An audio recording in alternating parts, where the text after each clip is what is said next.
iGqokamandla High School isikole sendaweni yasemakhaya Olundi esihlabeni kulonyaka lesikole esikhombisa ukuzimisela okukhulu ekuthuthukiseni imfundo sabona imiphumela emihle ngenxa yokubambisana kwabafundi othisha kanye nomphakathi. iGqokamandla High School iqhubekile nokwenza kahle kakhulu emfundweni. Kulonyaka ka2025 abafundi bakaMatriculation baphumelele ngo100% kanti akugcinanga lapho baphinde bazitholela u100% kwi-mathematics. Lemphumela yobufakazi bokuzimisela okukhulu kwabafundi othisha kanye nomphakathi walesi sikole. Lesi sikole sibhekene nezinselelo ezinkulu zokuntuleka kwezimali, ikakhulukazi ekwandiseni amagumbi okufundela, ekubiweni kwesikole nokwakhiwa kwehholo. Ukuntuleka kwalezi zinsiza kudala ubunzima ekufundeni kwabafundi, kuphazamise ukuphepha kanye nokuphathwa kahle kwemisebenzi yalesi sikole. Naphezu kwalezi zinselelo abafundi nothisha baseGqokamandla High School baqhubeka nokukhombisa ukubambisana okukhulu emfundweni, befisa ukubona isikole sithuthuka ukuze sikwazi ukunikeza imfundo esizingeni elifanele. Inhlaka Production itheleke kulamagceka lesi sikole yaxoxisana nothisha omkhulu kanye nothisha. Mbukelo Inhlaka Production angiphinde ngibingelele kuzona zonke indawo la kufinyela khona Inhlaka Production ngasokele lesikhathi. Igama lami nginguLangelihle ngingowakaHlatshwayo. Namhlanje ke la umhlaka bani umhlaka 13 obulindeleke ngamehla bomvu, ikakhulukazi ke abafundi kanjalo nabazali ebebenza ke uMatriculation ngonyaka ka 2025. Kungani nabe bewulindele uzokhumbula phela ukuthi ke ngosuku lwayizolo ngomhlaka 12 lapha ya umnyango wezemfundo ubumemezela ke izivivinyo. Uzokhumbula sifundazwe sakaZulu Natal siqhaqhade zonke emakhanda sayithola ke siqhwakele sishaya ke ama provinces awu9. Yebo, njengoba ngisho impela isifundazwe sakaZulu Natal siphumeke lapha ya no 90.6%. Sishaya ke zonke ke izifundazwe zase South Africa, okusho ukuthi ke ziningi kakhulu izikole esibesilindele ukuthi ke siyithole noma ke siyibone ezenze kahle kakhulu khona ke lapha ya endaweni noma ke isifundazweni sakaZulu Natal. Kusifundazwe sakaZulu Natal zikhona ke izikole ikakhulukazi ke engaphansi kolunde siyiqhenyayo ngazo.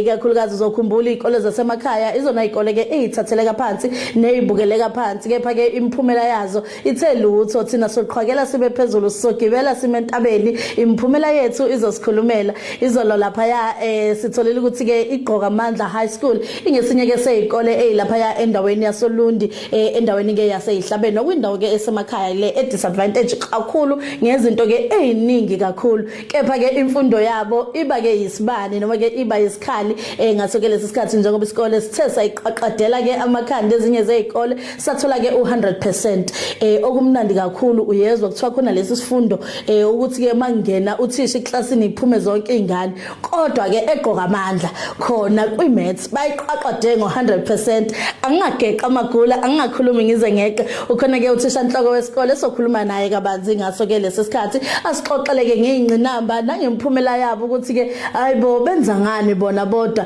kuze kube kanje. Mawami angikubingelele ngikwamukele kwinhlaka Production. Ngithokoza kakhulu sanibonani.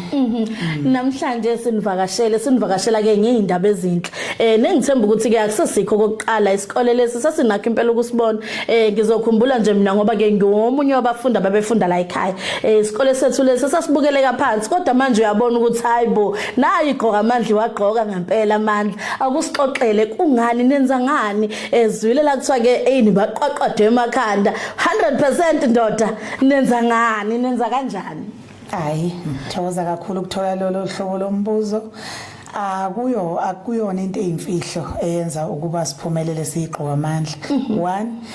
ubumbano, ngoba sazi ukuthi vele siyesizwe ukuthi basifundisa ukuthi uma ngabe sibumbene akukho okungasenza ukuthi umsebenzi wethu ungabi muhle. Bathi kabelungu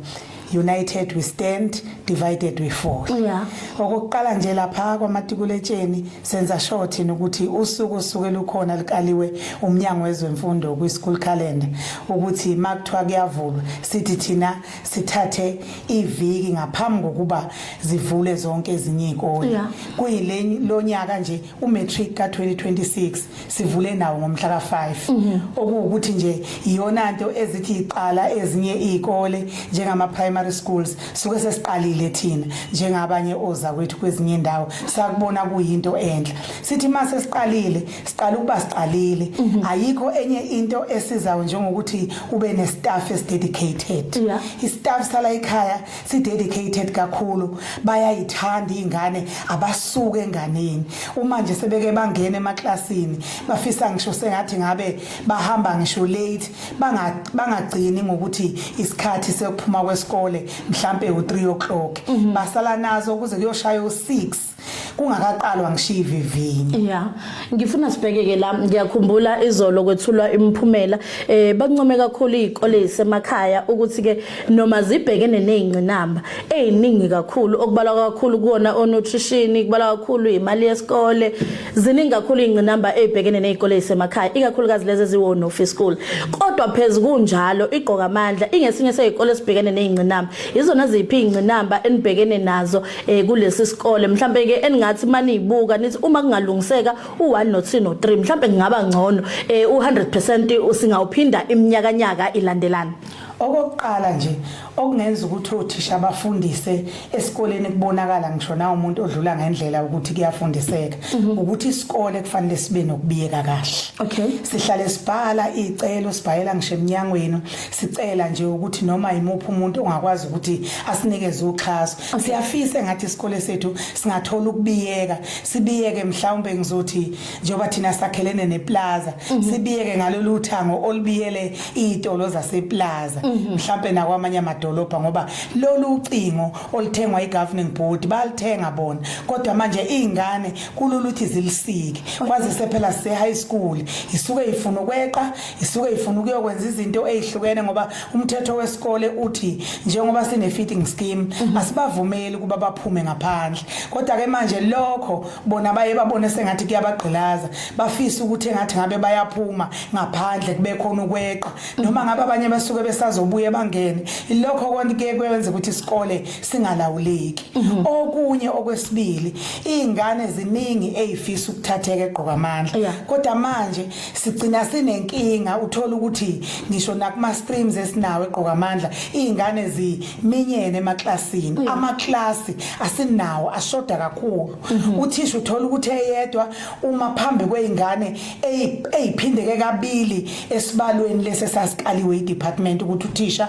uma phambi kweingane engakanani mangabe yedwa uma nje singake sithola uxhaso lokuthi kube khona namaklasi cishe ukusebenza kangcono kungaba khona kungenza ukuthi nakothisha kuphefumuleke futhi lo 100% abakhombisayo ukuthi uthisha bayakwazi ukuthola bangawuthola unyaka nonyaka no ngithemba mbukeli lapho ngasekhaya uyezwa ikakhulukazi ke osomabhizinisi isikole ke lesemakhaya lapha ezihlabeni eduze ke nje nasesigodlweni noma ke nasemzini wesilo ngaso ke leso sikhathi osomabhizinisi inkosami sanxusa ukuthi ke izikole njenganalezi bafaka isandla ngoba siyazi ukuthi umnyango wezemfundo uwodwa nawo ngeke uzukwazi kuningi kakhulu okudingeka kuona ngiyathemba ukuthi abanye bayazi abanye abazali baye bekhala nangokuthi kancane sifuna imali ezikoleni kancane kufuneka amaphepha iyona ndlela yokufunda ukuze lo 100% uqhubeke njalo ukuthi wena mzali nawe somabhizinisi ukulethe nje ngeke kufike nje i-truck liletha amaphepha okufotocopy esikoleni ngoba siyazi ukuthi umnyango uyehluleka unyaka ka2026 siyawuqala athini ke ama plans eninawo ikakhulukazi ke nabafundi ikakhulukazi bamatikletsheni ngoba ke ibona singabo ibona baliphakamisayo igama siyazi ukuthi baqala lapha ya kunyaka noma ke kwa grade 8 kepha ke bavela kakhulu mase balapha kumatikletsheni umlayezo ongawudlulisa kubafundi besaqalile emaklasini noma ke besazoqala ngosuku lokusasa ngoba siyazi ukuthi kusasa zothi umuntu ziyangena eklasini ziyafunda umlayezo ongabadlulisa kubafundi ikakhulukazi abakumatikletsheni owokuthi njengoba siqalile ukubamukela njengomhla ka5 bona bezoqala ukufunda siye sabatshela ukuthi bangenile selisukile uthuli ngakho ke asina holiday asinakuvalwa kwezikole asinakho nje thina ukuthi soke sithi makuthiwa impela sonto othisha bangangeni la ekhaya kungenwa umgqibelo namasonto kuyafundwa futhi intambama singena futhi ekseni ngo6 othisha bane timetable yokushintshana ngokwefunda zezifundo zabo. Ngakho ke silindele ukuthi abazali basisekele ngendlela yokuthi angabi bikho umzali ozoke nje alovise ingane yakwa grade 12 ngoba lokho ikhona okwenza ukuthi othisha babe nokudikibala babuye bethi noma besivumelene ukuthi bathatha ama extra hours for grade 12 kodwa manje akulula ukuthi uthisha ezesikoleni ayeke ukuyihlotsheni zakhe ayeke ukuya noma ikupha yokwenza izinto afisa ukuzenza uyafika esikoleni uzofundisa ama desk siye sibe nomhlangano kulo leli viki leli lokuqala njengoba kuzovulwa nje ka grade 12 lapho esisuke sithi khona sizosetha indlela yokusebenza lapho esisuke sithi khona sizama ukubanikeza ama expectations ethu njengothisha ukuthi yini esiyilindele ukuthi basupporte ngayo njengoba beyabazali beclass of 2026. No, sabonga kakhulu Mthiya ngesikhathi sakho. Ngiyabonga kakhulu nami. Umbukelo Nhlaka sekhona ke la esikoleni iGqoka Amandla High School nokuyisikole ke la esithe saqwaqada ezinye zezikole zakhona ke endaweni yaSolundi ngokuba ke siyitholele 100% ngaso ke lesikhathi akugcinanga ke ukuthi ke kube isikole kuphela esithola 100%. Uthisha ke la ofundisa ke sezinye sezifundo esibucayi kakhulu njengoba ngishilo phambilini ngathi ke uma ngena lo thisha uke ufisa ukuthatha incwadi zakho uphume phandle ngoba yabona impela amakhulunywa ngeMaths futhi kube kwakwenzeka kulungile ngabe ngisaqhubeka nokuningi but wami angubingelele ngwamukele kwinhlaka production. Angibonge ngibingelele kwinhlaka production. Ngaphandle ukuthi ke singene esifundweni sakho mhlambe ke la ukusikhumbuza ukuthi uthisha ubani futhi ke ufundisa siphi lesi sifundo lesi esinzima. Mina nguthisha uZulu ke Mr. Bezulu. Yebo. Ufundisana uBezulu. Ngifundisa la ekhaya ngifundisa iMaths. Ngiphinde ngifundisa iMath literacy. Okay. Ngifundisa yeso. Ngokuzwa la ngithola amahemzi noma ke ngihamba ngezwe kuthiwa ke iMaths ingesinye sezikole esithole noma ke ingesinye sezifundo esithole ke 100% kusona ke lesikole esincanyanyana saseGqoka Amandla. Ngifuna la usixoxela ukuthi wenza ngani ngiyazi ukuthi iMaths isinye sezifundo esingathandwa kakhulu abafundi bathi ke sinzima asibambeki kepha ke nakho sikhombisile wena ukuthi ke isifundo esifundekayo wenza ngani wena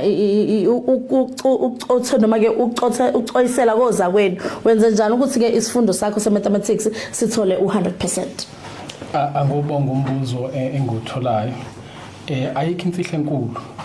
kodwa akukuyikhandla singothisha ukusebenzisana futhi kakhulukazi nezingane la ekhaya ke uma ngabe ubuka ama result akhona eMaths ukuthi iMaths siqala from grade 9 kahle to lay foundation right einganeni zithi ifika nje kwa grade 10 ifika ingane sine confidence eyanele ukufisana ne subject ayikho imfihlo kuloko kuba from grade 9 elast izilela kakhona ama basics eMaths ngeke ngasho ngaphambili ukuthi nguthisha weMaths nguthisha weMath lit so mangwa grade 9 angifundisi kuphela into ethinta iMaths but ngithinta kakhulu iMaths ngithinta kakhulu iMath literacy because nguthisha wakho okubili so lokho kusenza ukuthi kusibeke emathubeni ukuthi izingane siqhubeka nazo from grade 10 grade 11 grade 12 sekulula ngoba ibasic iyona esuke ibalekile enganeni iqhubeke yaphambili okunye sikwethayisela phezulu into ekhona ingane sesiqale nayo early sayinika ama basics are right and again like ake yasetshenzwa ke indaba yama extra classes nemigqibelo suke sikhona no grade 10 or grade 11 or grade 12 during the week nakhona futhi sinawo ama extra classes ka grade 10 11 futhi nawo 12 nakhona kwa grade 9 sinawo ama extra classes especially ayo iMaths ngoba suke senzele sibanike isikhathi sanele to grasp the information kakhulukazi basic mathematics lokho engakubalula. Okay, ngifuna sibhekeke la izingqinamba obhekana nazo ngiyazi ukuthi ke abafundi abasithandisisi kahle isifundo seMaths omunye uzathi makubuya ngesecond term athi ayingeke mina angifailile iMaths ngifuna ukushintsha izingqinamba obhekana nazo usamile phambi kwabafundi uthisha omkhulu ekhala ngokuthi ke nimanenkinga ukuthi ke ziningi kakhulu izingane eklasini uyithola ke ufundisa izingane eziphindaphindekile kwesinye isikhathi uthola khona lezi ezidojayo ezihlalela lapha emumva wenze njani ukubhekana nalezo izingqinamba wenze njani ukutheklisha umfundi ngayedwa ngoba singekuphika abafundi abafani khona lo kwaziyo ukubamba khona lo ongabambi obamba kancane ukuthi lo bambe eqala useyabhoreka yena ngenxa ukuthi manje ufuna ukucathamisa laba ya naba benza kancane wenze njani ukuthi ugcine ubabamba bonke enigcine nihambisana. Okay, angubonga umbuzo omuhle kakhulu la engqinambeni esinazo uthisha omkhulu kwakubalula ukugcola kweingane emaklasini i-subject esifundisa idinga ukuthi ingane ngempela zikhona ukulalela uthisha and uthisha khona uku-interacta nazo ingane emaklasini so ukugcwala kwazo ngale ndlela kwenza ukuthi kungafundiseki kahle emaklasini siyafisa ukuthi mhlambe izakhiwo zibe khona mhlambe whoever ongaba nayo indlela yokufaka isandla ukuthi sibe nezakhiwo ezanele ukuze mhlambe ukufundisa kwethu ubenefitise lonke uhlobo lwengane usuke lunalo eklasini then again in terms of ingane esuke zizoba khona ubona ukuthi kwesinye isikhathi ayikhophi khona mhlambe esheshayo ukubamba khona engasheshi ukubamba thina ezothisha bemesi ngendlela esinesineke ngayo we provide ama extra class for those learners kaso sonke isikhathi uma kune extra class ayikhetarishi kuphela ingane esheshayo ukubamba nengane ephuza ukubamba kodwa wonke umuntu usuke ekhetarishi ngoba nalabo abasheshayo ukubamba sinomsebenzi awusuke bewenze labo abacathulayo futhi nabanomsebenzi wabo ngokuhlukahlukana so umsebenzi wabo usuhlukene ngalendlela ukuthi uhambisana nelevel yeunderstanding yomuntu nangendlela umuntu asuke ephiwe ngayo yebo sizule la uthisha omkhulu ebalake ingcinamba enkulu indaba yeholo sifuna ukuxoxela kabanzi ukuthi ke njengothisha weMaths uma ngathiwa kuqhamuka usomabhizinisi oqhamukayo onamandla othi yena cha mina mhlambe iholo linganizama ningafisa ukuthi kwenzakaleni nokuthi ke yini ke la enithi ke inganisiza ngalo iholo njengoba nichaza ukuthi isikole asinalo iholo nokwenza ke ukufunda nokufundisa kube nzima. Okay. Iholo ingasilekelela kakhulu ngoba manje iholo esisebenzisayo iholo eyakhiwe ngokuthi senze amaklasi amabili kahle kahle siwavule nje abe ispace esikhulu ukuthi sanele ukuthi sibe iholo. Mhlambe uma ngabe lawo amaklasi amabili kuthiwa ayavaleka siwenze vela bengamaklasi ngoba kumanje ayihole mhlambe kungagcina ukuthi uma ngabe singathola iholo kungenza ukuthi lezi zakhiwe ikhona sisebenzisa eziholo njengamanje sisebenzisa amaklasi bese kuthi ke le hole engakhiwe izokwenza ukuthi sazi ukuthi nayo sekuyiholo esingabhalisela ku grade 12 senza kuyama extra classes ngendlela sifuna ukusebenza kodwa nje kube nespace esanele ukuthi sikwazi ukusebenza ngokukhuleka ngaphakathi esikoleni. Ngifuna sivalela ngokubheka masibheka ke lapha kuyingcinamba uzokhumbula ukuthi ke abafundi ade beqeda ke umatric ngo2025 abafundi abangena ke ngeCovid lapha abafundi abafunda kunzima kuthiwa akumele emaklasini nibe baningi njengoba nichaza ukuthi emaklasini niyaphinda phindeka isibalo nize nibe baningi nenze kanjani ukuthi nikwazi ukubatotobisa bese baningi beba njalo eklasini ngoba sakhumbula ukuthi uhulumeni benibopha ngisho ukunibopha uma nifice niba u10 nje endlini kepha ninifundisa abafundi abangaphezulu ka60 classini wenze kanjani ukuthi ke kungakuthikamise lokhu kusuka nabo abafundi usasuka nabo ka grade 9 ka grade 8 kuze kuba ke bafika ka grade 12. Ngiyabonga kakhulu umbuzo mhlambe ke lokho ngizobe ngiphendula ukuthi kuya nangokuthi uthisha usebenzisa yipi approach eclassini. Okay. Yes, approach iyona determiner ba productive kwento yenzayo. So ikakhulukazi la ekhaya siyakhona ukuthi ingane esisebenza nazo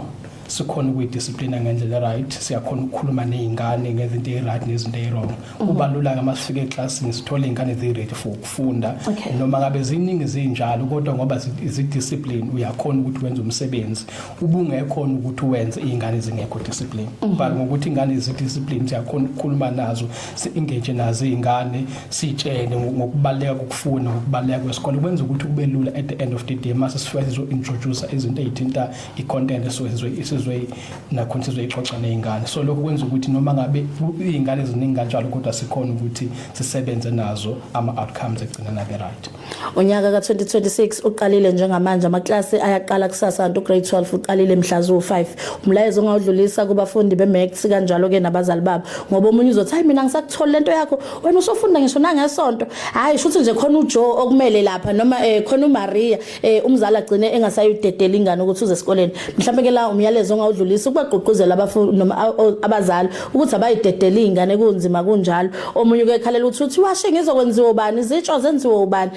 kopha ke akhohle ukuthi ngesikhathi ingane iwashe izitsha ikusasa layo liyalimala ngoba ke bayadlula eklasini umlayezo ongawudlulisa kubafundi ukuthi ke abanxusa abazali babo ukuthi babadedele beze esikoleni kanjalo bafunde ke ngokuyimisela kanjalo nabazali ukuthi hayi zidedeleni ingane sikhona singothisha ukuthi siyilekelele okunye nokunye khona u2027 isazoyiwasha izitsha nango 2027.